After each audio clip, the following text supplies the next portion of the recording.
하나님을 향한 열정의 사람이 되라 라는 제목을 가지고 하나님 말씀 증거합니다. 사랑하는 성도 여러분, 예수 믿는 사람을 엄청 싫어했던 사람이 있었어요. 공부 많이 했습니다. 유대인 중에 유대인입니다. 가말리엘 문화에서 최고의 공부를 했습니다. 예수 믿는 성도들을 핍박하고 박해하는 데 제일 앞장을 섰습니다. 그리고 무엇보다도 그런 자기 자신을 자랑스럽게 여겼습니다. 나는 하나님을 위해서 옳은 일을 하고 있다, 그렇게 생각을 했죠. 그래서 스데반을 죽이는데도 앞장섰습니다. 왜요? 스데반은 이단이니까. 스데반은 하나님을 대적하는 자이니까. 그래서 이 스데반을 죽이는데 제일 앞장을 섰습니다. 그리고 나서 다시 예수 믿는 사람들을 잡아 들이기 위해서 다메섹으로 달려갑니다. 그런데 그런 그가 다메섹 도상에서 예수님을 만난 겁니다. 이 사람에게 예수님은 누구죠? 이단의 개수예요. 이 사람에게 예수님은 마귀라니까요. 그런데 이 사람이 하나님의 아들 예수님을 만난 겁니다. 예수님을 만난 후 그는 변했습니다. 예수님을 아는 지식을 세상에서 가장 고상한 지식으로 여기게 되었습니다. 반면에 자신이 지금까지 알고 있던 모든 것들, 모든 학문, 모든 지식은 배설물로 여기게 되었습니다. 똥이라는 똥. 그는 변화된 이후에 한평생 예수님을 위해서 살았습니다. 그리고 예수님을 위해서 죽었습니다. 한마디로 예수님께 미친 인생을 살았어요. 이 사람이 누구입니까? 사도 바울입니다. 오늘 본문 말씀을 보면 사도 바울은 정말로 위대한 고백을 합니다. 고린도후서 5장 13절, 우리 다 같이 읽습니다. 우리가 만일 미쳐서도 하나님을 위한 것이요 정신이 온전하여도 너희를 위한 것이니, 사도 바울은 자신의 인생이야말로 하나님의 강권하심으로 말미암아 하나님을 위해서 미친 인생을 살았다라는 거죠. 한평생 하나님을 위해서 살았습니다. 다른 사람이 볼 때 야, 저 사람 미쳤어, 저 사람 예수의 미친놈이야, 이 소리 들으면서 살았는데 정작 사도 바울은 그 인생이 너무나 행복했습니다. 무엇이 사도 바울을 이렇게 만들었습니까? 예수 믿는 사람을 잡아서 죽이는데 제일 앞장섰던 사람, 이 사람을 도대체 무엇이 이 사람을 완전히 바꾸어 놓았을까요? 그것은 예수님을 만나고 난 다음에 사도 바울의 하나님을 향한 열정입니다. 어떤 사람은 예수를 참 점잖게 믿는 사람이 있죠. 어떤 사람은 베드로나 요한처럼 막 불같이 믿는 사람이 있죠. 사도 바울도 보면 점잖게 예수 믿는 사람은 아닌 것 같아요. 열정적으로 막 타요. 불이 활활 타. 그 자리에 앉아 있을 수가 없어요. 갑시다! 뭐 이런 사람들이 있죠. 원래 사도 바울은요, 천성이 타고났어요. 열정적인 거. 무슨 한 일이 꽂히면 거기 목숨을 걸어요. 그런데 예수님을 만나고 그 열정이, 그 인간적인 열정이 하나님을 위한 열정으로 바뀌었죠. 하나님을 향한 이 열정은 사도 바울을 한평생 예수 그리스도에게 미친 인생을 살게 했습니다. 그리고 최고의 복된 인생을 살았다는 거죠. 사도행전 26장에 보면 사도 바울이 아그리빠 왕과 베스도 총독 앞에서 재판을 받습니다. 사도 바울은 아무런 죄가 없습니다. 굳이 죄가 있다면 예수 그리스도의 복음을 전한 죄밖에 없습니다. 그런데 사도 바울은 자신을 변호하지 않습니다. 일반적으로요, 우리가 재판을 받으면 재판장 앞에 서면 우리는 뭘 말하죠? 내가 죄가 없다는 사실을 모든 사람 앞에, 재판장 앞에 자기를 변호하기에 바쁩니다. 내 죄가 없어요. 자기 알리바이를 이야기하고 자기의 무죄를 증명하기에 바쁩니다. 그러나 사도 바울은 그러지 않았습니다. 사도 바울은 자기를 변호하기보다는 자신이 왜 예수를 믿게 되었는지, 내가 어떤 사람이었는데, 내가 어떻게 예수를 믿게 되고 어떻게 해서 지금 예수 그리스도의 복음을 전하게 되었는지를 재판장 앞에 이야기하고 있는 겁니다. 법정에서 사도 바울은 자신이 가말리알 문화에서 공부했고 유대교에 열심이었다는 거죠. 유대주의자였다는 거예요. 바리새인이었다는 겁니다. 스데반 집사를 죽이는데도 제일 앞장을 섰다고 말합니다. 그리고 다메섹에 있는 성도들을 잡아 죽이기 위해서 다메섹으로 가는 도중에 예수 그리스도를 만났다. 하나님의 아들을 만났고 하나님의 아들을 만난 다음에 지금까지 예수 그리스도의 복음을 전하는 인생을 살고 있다. 그러자 사도 바울이 하는 말을 처음부터 끝까지 듣고 있었던 베스도 총독이 뭐라고 말합니까? 야 사도 바울 너 미쳤구나. 너 미쳤어. 너가 많은 공부를 하고 많이 공부를 하더만 그 학문이 너를 미치게 했다. 그러면서 네가 아주 적은 말 가지고 나를 그리스도인 만들려고 하는구나 하면서 베스도 총독이 사도 바울에게 말을 합니다. 사도행전 26장 24절 우리 다 같이 읽습니다. 시작. 베스도가 크게 소리 내어 이르되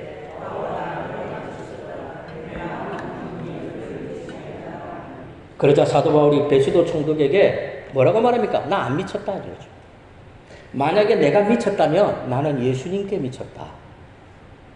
베스도 각하뿐만 아니라 오늘 이 자리에 있는 모든 사람들이 내가 지금 쇠사슬에 이렇게 결박당한 것만 빼고 모두가 나처럼 되기를 원한다 하고 담대히 사도 바울이 증언합니다. 사도행전 26장 29절 다 같이 읽습니다. 바울이 이르되 말이 적으나 많으나 당신뿐만 아니라 오늘 내 말을 듣는 모든 사람도 다 이렇게 결박된 것 외에는 나와 같이 되기를 하나님께 원하나이다. 사랑하는 성도 여러분, 사도 바울이 어떻게 이렇게까지 말할 수 있습니까?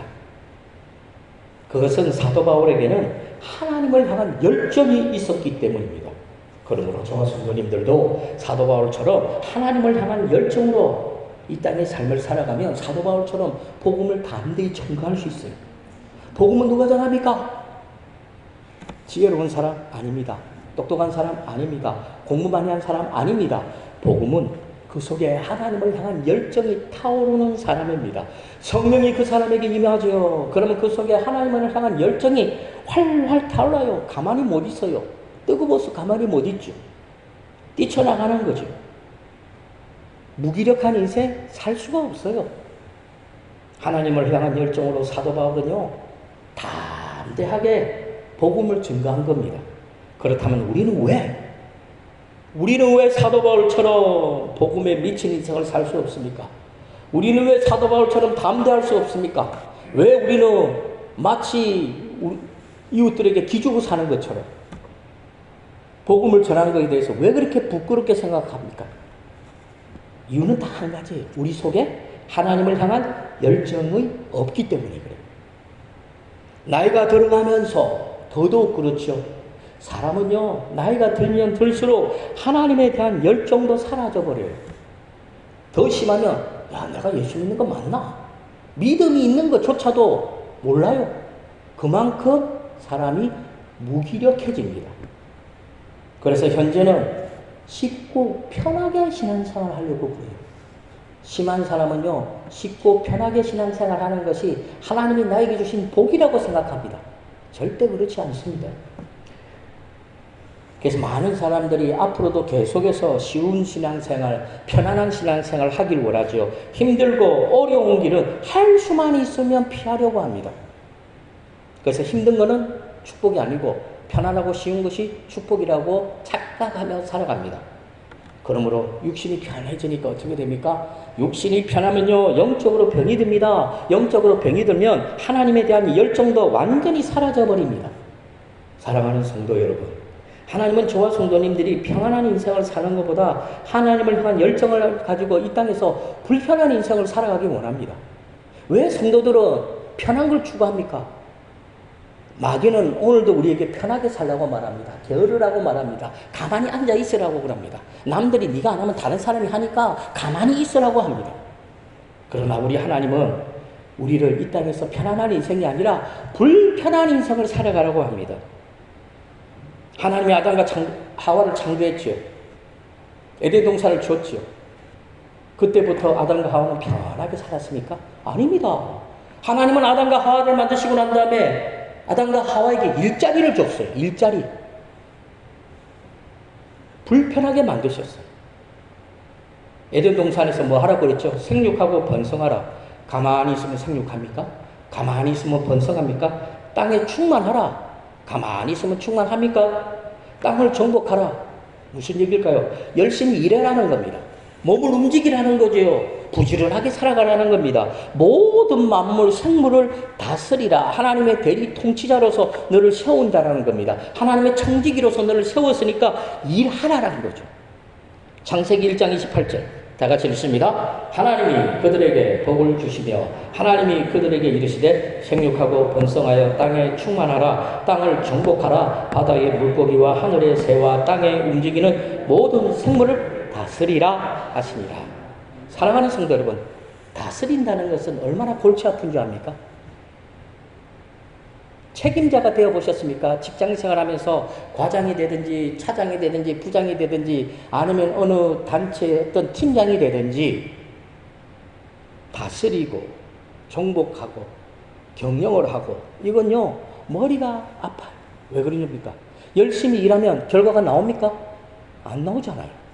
열심히 아침부터 저녁까지 열심히 일하면 수익이 올라오고 결과가 나와야 되는데 안 나온다고요. 안 나오니까 어떻게 해요? 머리 아픈 거예요. 스트레스 많아요. 그래서 하나님은 아담과 하와를 창조하시고 난 다음에 스트레스를 주신 거죠. 하루도 편안하게 살지 못하도록 부지런하게 살아갈 수 있도록 몸도 부지런하고 머리의 생각도 부지런하게 살아가도록 하나님이 그렇게 만들었어요. 왜요? 그게 복이래요. 그래서 하나님이 그들에게 복을 주시며 그렇다면 성도로서 참된 행복은 어디서 올까요? 가만히 있으면 옵니까? 편안하게 살면 옵니까? 시간 지나면 자동적으로 옵니까? 성도로서 참된 행복은요, 하나님을 향한 열정으로 살아갈 때 찾아옵니다. 몸은 피곤하고, 온몸이 쑤시고 아픈데도 마음은 행복해요. 기뻐요. 참된 행복은 하나님을 향한 뜨거운 열정 속에서 우리가 느끼는 것이지 우리가 누리는 것이 아니에요. 행복은 느끼는 거지 내가 누리는 것이 아니에요. 누리는 것은 돈만 있으면 얼마든지 할 수 있잖아요. 돈만 있으면 누려요. 악인들도 수단과 방법을 가리지 않고 돈을 많이 모아가지고 그 돈 가지고 누릴 수 있는 거는 누구든지 할 수 있어요. 그럼 복 아니에요. 진짜 그건 뭐예요? 느끼는 거예요. 어느 때요? 아무도 없을 때 캄캄한 밤중에 가만히 앉아서 하나님만 생각해도 가슴이 막 뜨겁고요. 행복해지는 거예요. 자기도 모르게 얼굴에 미소가 나오죠. 신앙생활은요 더욱더 그래요. 하나님을 향한 열정이 없는 신앙생활은 무기력하고 불행하고 헛된 삶입니다. 하나님을 향한 열정으로 신앙생활을 해야만이 고생을 해도 행복해요. 피곤해도 보람이 있어요. 그러므로 참된 행복은 하나님을 향한 열정을 가지고 이 땅의 삶을 살아가는 겁니다. 하나님을 향한 열정을 가지고 하나님이 우리에게 맡겨주신 사명을 감당하면서 세상 사람들에게 욕듣는 거죠. 사도 바울도 마찬가지입니다. 사도 바울도 처음에는 자신의 열정으로 살았어요. 그러다 다메섹 도상에서 예수님을 만난 다음부터 하나님을 향한 열정으로 살았습니다. 고생 많이 했어요. 사도 바울은 예수 믿고 난 다음에 진짜 고생 많이 했었어요. 죽을 고비도 몇 번 넘겼어요. 성경에 보니까 진짜 죽었더라고요. 죽었어요. 그래서 사람들이 바깥에다가 내놨어요. 송장 치우는 것처럼. 근데 하나님이 그 다음날 아침에 살려주셔버렸어요. 그러니까 벌떡 일어나가지고 복음 전하니까 데살로니가에 있는 사람들이 기가 막혀요. 왜? 죽었는데 아침에 살아나가지고 뭐예요? 복음을 전하고 있으니까. 사도 바울요 고생 많이 했습니다. 그런데 사도 바울의 인생은요 누구보다 행복했습니다. 그렇다면 저와 성도님들은 어떻게 해야 하나님을 향한 열정을 가지고 살아갈 수 있습니까? 어떻게 하면 하나님의 열정의 사람이 될 수 있습니까? 자, 첫째로 우리 다 같이 읽습니다. 시작! 제일 먼저 하나님이 열정의 하나님이라는 사실을 알아야 합니다. 사랑하는 성도 여러분, 우리 하나님 열정의 하나님입니다. 편안한 거 추구하는 그런 하나님이 아니에요. 우리 하나님은 게으른 하나님이 아니에요. 우리 하나님은 부지런한 하나님, 열정적인 하나님입니다. 성경은 하나님을 열정적인 하나님이라고 소개합니다. 하나님이 천지를 창조하실 때, 창세기에서 천지를 창조할 때부터 시작해가지고 요한계시록에서 세상과 새 땅을 이루기까지 그야말로 우리 하나님의 열정 그 자체잖아요.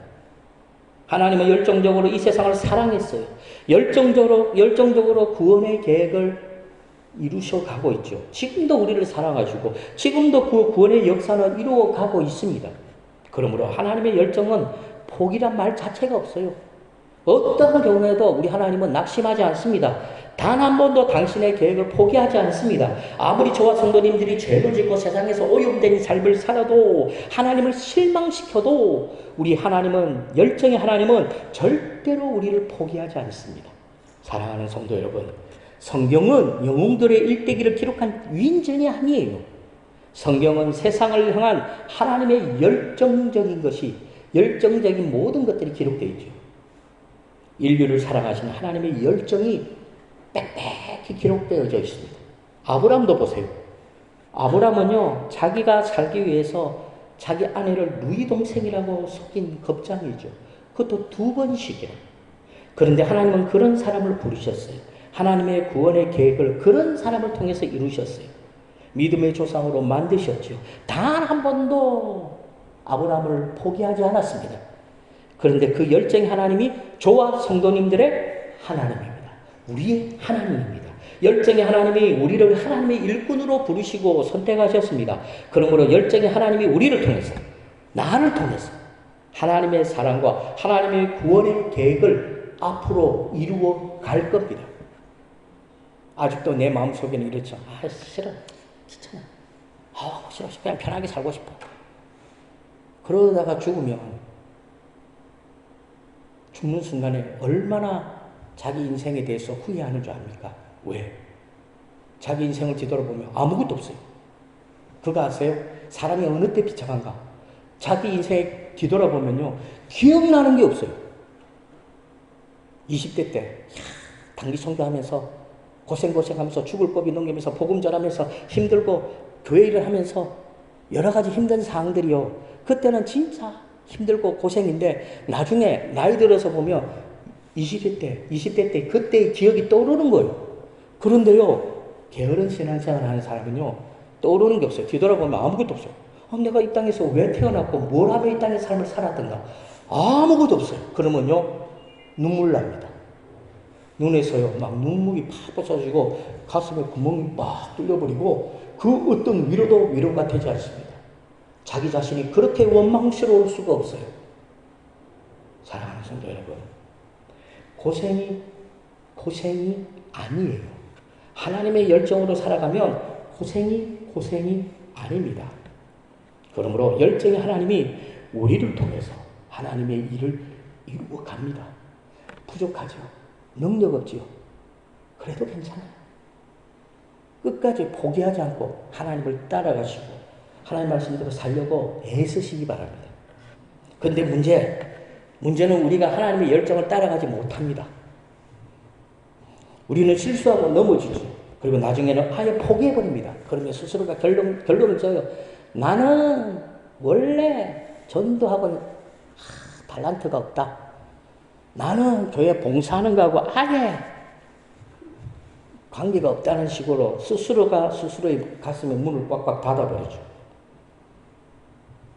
그러면 이런 사람은요, 하나님의 열정과는 아무 상관없는 인생을 살아갑니다. 그러면서 언제나 자기 자신에게는 후한 점수를 주고 살아가죠. 그러므로 하나님께 열정을 달라고 기도해야 돼요. 하나님을 향한 열정으로 사명을 감당할 수 있게 해달라고 하나님 앞에 진짜 기도해야 돼요. 그러면 하나님이 우리에게 진짜 열정을 줍니다. 다시 하나님의 사람으로 다시 사명자로 살아갈 수 있도록 우리에게 은혜로 성령의 감동으로 우리를 채워줍니다. 그러므로 저와 성도님들이 언제나 하나님의 열정에 설득당하며 살아가야 돼요. 저와 성도님들이 하나님께 설득당하면 당할수록 하나님의 열정이 우리 속에서 샘솟듯이 솟아납니다. 그래서 하나님처럼, 우리 하나님이 열정의 하나님인 것처럼 우리도 이 땅에서 열정적인 삶을 살아갈 수가 있습니다. 두 번째로 우리 다 같이 읽습니다. 시작. 하나님의 열정이 우리에게 들어올 때 우리가 열정의 사람이 될 수 있습니다. 열정에는 두 가지가 있어요. 하나는 내 자신의 열정. 이런 사람들이 있더라고요. 자신의 목적을 달성하기 위해서 진짜 열심히 열정적으로 살아가는 사람이 있어요. 또 하나는 하나님의 열정입니다. 하나님의 열정으로 살아가는 사람이 있다라는 겁니다. 그런데 내 자신의 열정은요, 환경에 따라 변하더라고요. 시대에 따라 변해요. 자기 감정에 따라 변해요. 작심삼일이죠. 그러나 하나님의 열정은 변하지 않아요. 우리 하나님은 어제나 오늘이나 영원토록 동일해요. 그렇다면 열정이라는 말이 뭘까요? 이 열정이란 말은요, 영어에서는 뭐 enthusiasm이라고 부르는데 헬라어로 보면 엔데우스라고 해요. 엔이라면 뭐 안에, 데우스는 하나님을 말하죠. 하나님 안에. 열정이란 말은 하나님 안에 있는 거죠. 하나님 안에 있다라는 거죠. 이 말이 무슨 말입니까? 우리 하나님은 열정의 하나님이라는 거죠. 하나님 안에 있는 것이 우리에게, 하나님 안에 있는 열정이 우리에게 와야 되는 거죠. 그래서 우리가 하나님 안에서 최선을 다하는 삶, 열정이라는 거죠. 하나님을 위해서 최선을 다하는 것, 열정이죠. 그래서 사도 바울은 하나님을 위해서 열정적으로 최선을 다했어요. 결과가 뭡니까? 순교죠. 그러므로 저와 성도님들에게 하나님의 열정이 있다면 절대로 가만히 있을 수가 없어요. 은혜 받으면 가만히 있을 수 있던가요? 다 기억하시잖아요. 내가 은혜 받고 성령 충만했을 때 우리가 가만히 있었습니까? 밤을 새며 기도했잖아요. 그리고 할 수만 있으면 한 사람이라도 더 전도하려고 애쓰고 몸부림쳤잖아요. 그것이 바로 은혜 받은 증거잖아요. 은혜 받으면 가만히 못 있어요. 은혜 받으면 하나님의 열정이 우리 속에서 타오르기 때문에 가만히 못 있어요. 그래서 복음을 전하지 않고는 견딜 수가 없어요. 이처럼 하나님의 열정이 우리에게 들어오면 우리도 하나님의 열정의 사람이 되고 하나님이 우리에게 맡겨준 사명을 감당할 수밖에 없습니다. 사랑하는 성도 여러분, 저와 성도님들이 하나님의 열정으로 살아갈 때 우리 인생은 비로소 행복할 수 있습니다. 더 이상 상황이나 어떤 환경을 핑계대지 않아요. 열정적인 사람은 핑계대지 않아요. 변명하지 않아요. 그런데 사람들은요, 육신을 입고 있기 때문에 언제나 자기 열정으로 살고 육신적인 편안함을 추구하며 살아갑니다. 그러나 오늘날 성도 중에는 자꾸 어떻게 해요? 은혜 받는 걸 꺼려해요. 은혜 받는 거 걱정해요. 나 큰일 났네. 나 이번에 은혜 받으면 어쩌지? 거짓말 같아요. 진짜 그래요. 부흥회하고 집회하면 예전에는 뭐 솥단지 가지고 하면 가지고 밥을 해 먹으면서 교회에서 잠을 자면서 예배를 드리고 은혜 받았는데 요즘에는요, 부흥회하고 은혜하면 할 수만 있으면 이런 핑계 저런 핑계 대면서 참석 안 하려고 그래요. 왜 그럴까요? 은혜 받는 게 싫거든요. 은혜 받는 게 두려워요. 은혜 받고 축복 받는 건 좋은데 은혜 받고 헌신하고 사명 감당하는 건 싫어요. 한마디로 신앙의 개인주의죠. 이기주의죠. 이런 사람 많아요. 저는 감히 이런 분들에게 이렇게 말하고 싶어요. 그런 사람들은 예수 믿는 사람 아닐 가능성이 높아요. 자기는 예수 믿는다고 말해요. 왜? 천국을 가고 싶으니까. 근데 그 삶 자체는 은혜와는 상관없는 삶을 사니까 이런 사람을 예수 믿는다고 말하기가 참 껄끄럽습니다. 그래서 오늘날 성도들은 손해보고 신앙생활을 하려고 하지 않습니다. 희생의 대가, 헌신의 눈물 흘리려고 하지 않습니다. 왜 그럴까요? 그 속에 하나님을 향한 열정이 없기 때문입니다. 사랑하는 성도 여러분, 자기 열정으로 살았던 아브라함도 하나님의 열정 앞에 항복하고 난 다음에 한평생 하나님의 열정으로 살았지요. 그러니까 하나밖에 없는 아들조차도 모리아산에서 하나님께 번제로 드리려고 했지요. 하나님은 모리아산에서 정말로 아브라함이 자기 아들을 칼로 찔러 죽이려고 할 때 하나님은 아브라함의 무엇을 봤을까요? 열정을 본 거예요. 와, 아브라함 스톱해라. 됐다. 그만하자. 하나님은 항복했어요. 그래서 어떻게 해요? 가시덤불 속에 있는 염소, 뿔이 딱 걸려있는 그 염소를 가지고 번제를 드리게 했죠. 하나님은 아브라함의 열정을 보시고 이삭을 살려주실 뿐만 아니라 아브라함을 믿음의 조상으로 삼아주셨어요. 모세도 마찬가지죠. 하나님의 부르심에 모세가 순종했습니까? 아니요. 모세는 온순한 사람이니까, 온유한 사람이니까 하나님이 부르실 때에 예 하나님 제가 가겠습니다 이렇게 생각하죠. 아니에요. 모세처럼 하나님의 부르심을 거절한 사람도 없을걸요. 제가 알고 있기는 5번 거절했어요. 하나님 가라 싫어요. 가라 싫어요. 가라 싫어요. 아마 한 번 더 거절했으면 하나님이 그 자리에서 죽이셨을 수도 있었을 거예요. 모세는요, 이런 핑계 저런 핑계 대면서 하나님의 부르심을 계속해서 거절합니다. 그러나 이런 모세조차도 하나님의 열정에 붙잡히니까 출애굽의 지도자가 됩니다. 이스라엘 가운데 가장 위대한 지도자가 되었습니다. 엘리야도 보세요. 갈멜산의 정상에서 그렇게 용감했던 엘리야도 자신을 죽이겠다고 소리치고 협박하는 이사벨의 앞에서 피가 죽어가지고 도망갑니다. 광야로 도망갑니다. 로뎀나무 아래서 하나님께 뭐라고 말하죠? 하나님 제발 날 죽여주세요. 그런데 그런 엘리야도 하나님의 열정에 붙잡히니까 다시 힘을 얻어서 하나님의 열정의 사람이 되었습니다. 사도 바울도 역시 마찬가지죠. 처음에는 잘못된 열심에 빠져가지고 하나님을 대적하고 예수 믿는 사람을 잡아 죽이는데 제일 앞장섰죠. 그런데 그런 그도 예수님을 만나고 하나님의 그 열정에 붙잡혀버리니까 한평생 복음에 미친 인생을 살았죠. 그렇다면 사도 바울은 왜 자기를 미쳤다고 말했을까요? 정말 미쳤을까요? 아니에요. 예수 그리스도의 사랑에 강권함에 이렇게 붙잡혔기 때문에, 하나님의 열정에 사로잡혔기 때문에 사도 바울 스스로가 미쳤다고 말한 거죠. 하나님의 열정에 사로잡히면 이 땅에서 복음에 미친 인생을 살아갈 수밖에 없습니다. 그래서 사도 바울은 살아도 주를 위해서 살고 죽어도 주를 위해서 죽는다고 고백합니다. 살든지 죽든지 주님을 위해서 살겠다고 고백합니다. 주님께 받은 사명을 위해서는 자신의 생명을 조금도 귀하게 여기지 않는다라고 말하고 있습니다. 그러므로 저와 성도님들도 하나님의 열정에 붙잡힌 인생을 살아갈 수 있기를 바랍니다. 마지막 셋째, 다 같이 읽습니다. 시작. 처음, 온전한 신앙생활을 하기 위해서는요, 처음 사랑을 회복해야 돼요.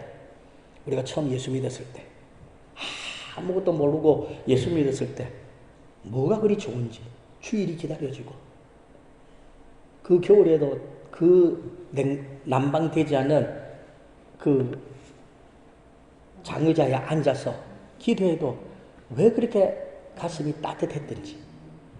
왜 그럴까요? 처음 사랑이 있었으니까요.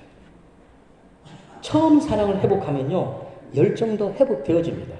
왜 삶에 의욕이 없는 줄 압니까? 처음 사랑을 잃어버렸기 때문입니다. 처음 사랑을 잃어버렸다는 것은 하나님을 향한 열정도 잃어버렸다는 거죠. 그러므로 하나님의 향한 열정 회복해야 돼요. 하나님을 향한 열정만 회복되어지면 다 회복되어집니다. 사랑하는 성도 여러분, 인생은요, 무언가에 미쳐서 살아가야 합니다. 그런데 문제는 잘못 미쳐서 살아가는 사람들이 이 땅에 너무 많죠. 도박에 미친 사람들 많아요. 정말 많아요. 강원도에 가보세요. 강원도 가서요, 자동차 필요하신 분들 그거 가면 싼 값에 살 수 있어요. 야, 그거 가가지고 제가 놀랬잖아요. 예전에 거기서 수련회를 한 적이 있는데 그 호텔, 그거 이제 카지노 있잖아요. 카지노. 이야, 저녁마다요, 차들이 줄을 서서 들어와요. 어디서 그 많은 사람들이 오는지 몰라요. 또 새벽 되면 어떻게 해요? 또 줄지어 가요. 근데 그 주위에 중고차 하는 분들이 있잖아요. 많아요. 왜 그럴까요? 한참 땡기다가 돈을 잃어요. 하나도 없잖아요. 카드도 뺄 때까지 다 빼. 없어. 그럼 나오다가 보면 어떻게 해요? 자기 눈에 뭐가 보여? 나름대로 부자니까 자기가 타고 다니는 뭐 산타페든지 그랜드든지 뽑은 지 1년도 안 된 차야. 그러면 그 차를 어떻게 해요? 맡기는 거예요. 돈으로 바꿔 현금으로. 또 들어가요. 또 잊어버려요. 이런 사람들이 꽤 많아요. 그래서 중고차 정말 좋은 거 필요하면 거기 가서 한 1,000만 원, 2천만 원만 있어도 좋은 차 이렇게 뽑은 지 1년, 2년 안 된 차 뽑아갈 수 있을 거예요. 왜 그럴까요? 도박에 미치니까 그래요. 낚시에 미친 사람들도 무섭더라고요. 골프 알죠? 골프. 와, 골프에 미친 사람 해외 원정까지 가대요. 전 이런 사람 알아요. 서울에서 횟집을 했어요. 정말 잘 됐어요. 목동인데 정말 장사 최고였어요. 돈 많이 벌었어요. 긁은 데 있어요. 근데 그 사람이 뭐에 미쳤냐? 골프에 미쳤어요. 근데 골프는 또 이게 돈 되기도 하대요. 해외 원정 가더라고요. 나중에 어떻게 쫄딱 망하더라고요. 그 외에도 이 땅에는요, 명예와 향락에 미쳐 살아가는 사람이 많아요. 그러나 거기에는 행복이 없어요. 잠시 잠깐 좋을 수는 있겠죠. 그러나 그 후유증이 심각합니다. 시간이 지나면 지날수록 더 불행해지죠. 반대로 하나님께 미치고 복음에 미치고 교회에 미쳐서 산다면 언제나 하나님 안에서 참된 행복자의 삶을 살아갑니다. 남들이 알지 못하는 은혜와 기쁨을 그 사람을 가지고 있기 때문에 어떤 시련 속에서도 낙심하지 않습니다. 사랑하는 성도 여러분, 하나님은 시대마다 열정적인 사람을 불러요. 게을러 터진 사람 안 부릅니다. 능력 없는 사람 안 불러요. 근데 요즘에는 하나님이 부르시지도 않았는데 지가 하겠다고 나서는 사람들이 너무 많더라고요. 하나님은요, 열정적인 사람을 불러요. 저와 성도님들도 하나님을 위해 부르심을 받는 열정적인 사람이 되어야 돼요. 지금도 하나님은 열정적인 사람을 통해서 하나님의 역사를 이루어 갑니다. 모세를 통해서 홍해를 가르고 세례요한을 모세 누굽니까? 갑자기 기억이 안 나네. 통해서 또 요단강을 가르고 여리고성을 무너뜨리죠. 하나님은요, 정말 열정적인 사람을 통해서 하나님의 일을 합니다. 그러므로 우리 북한교회 모든 성도님들 하나님의 열정을 회복해야 돼요. 그러면 오병이의 기적은 가소로워요. 무슨 얘기입니까? 그냥 이루어진다는 거예요. 그냥 돼요. 갈수록 어두워가는 이 시대에 누가 하나님께 쓰임받을 수 있습니까? 누가 하나님 앞에 신실한 일꾼이 될 수 있습니까? 누가 아브라함처럼, 누가 모세처럼, 누가 사도 바울처럼 하나님 앞에 신실한 일꾼이 될 수 있습니까? 바로 하나님의 열정으로 살아가는 사람입니다. 그러므로 저와 성도님들이 하나님을 향한 열정인 사람이 되어야 합니다. 저와 성도님들이 하나님의 열정을 가지고 이 땅에 잃어버린 영혼을 구원해야 합니다. 저와 성도님들이 하나님이 우리에게 주신 그 약속을 이루기 위해서, 하나님의 뜻을 펼쳐나가기 위해서 우리는 이 땅에서 하나님의 열정으로 이 땅의 삶을 살아갈 수 있기를 주님의 이름으로 간절히 축원합니다.